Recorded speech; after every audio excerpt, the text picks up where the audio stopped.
Okay, so welcome, and here we're going to look at Taylor's theorem with the remainder.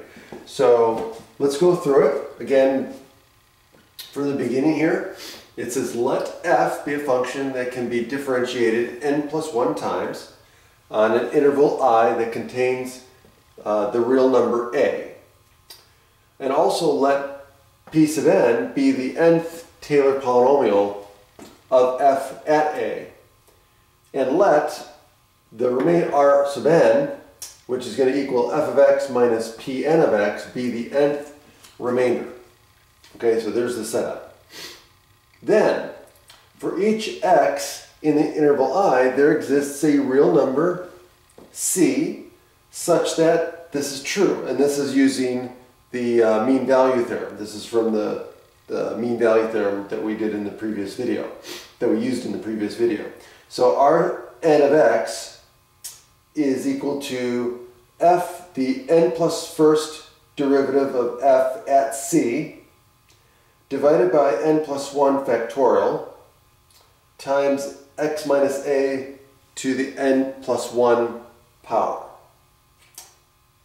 Now, given that, if there exists a real number m such that the absolute value of the n plus first derivative of x is less than or equal to m for all x in the interval I, then the absolute value of the remainder, the nth remainder, is going to be less than or equal to m divided by the n plus 1 factorial times the absolute value of x minus a raised to the n plus 1 power. And that's going to be true for all x in the interval. And so this is the remainder that we're going to use to determine not only if the Taylor polynomial or if the Taylor series converges to the function f, but also this gives us a way to measure the accuracy of the nth Taylor polynomial, or for a Taylor polynomial, see how close we are. We can also measure that. Now we can quantify it using this remainder.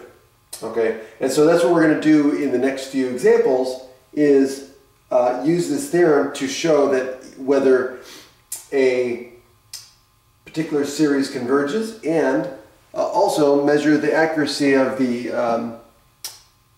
closeness of the nth Taylor polynomial. Have a great day.